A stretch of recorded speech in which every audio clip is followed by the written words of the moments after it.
அவர் வந்து ஒரு மாற்றா ஏன் வரக்கூடாது? திமுக, அண்ணா திமுகவை ட்ரை பண்ணி பார்த்துட்டோம். புதுசா ஒருத்தர் வரட்டுமே. தப்பு பண்ணா நாளைக்கு மாத்திட்டு போயிடலாம்.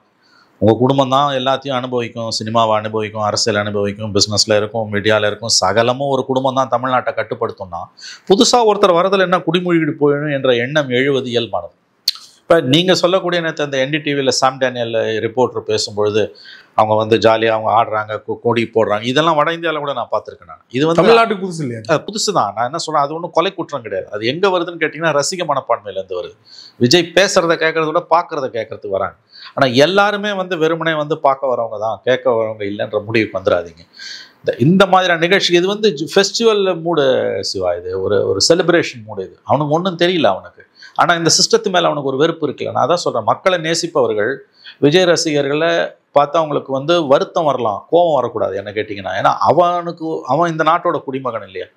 அவனுக்கு வந்து ஓட்டு போடுற உரிமை இருக்குது அவனுக்கு. அவன் ஏதோ ஒரு விதத்தில் இந்த ஆட்சியாளர்கள் மீது அவனுக்கு இருக்கக்கூடிய வெறுப்பு தானே விஜய் பக்கம் திருப்புது. திமுகவும் அண்ணா திமுகவும் ஒழுங்கா இருந்த இந்த அரசியல் ரீதியா ஏன் வந்து அவன் விஜய் கிட்ட போகிறான்?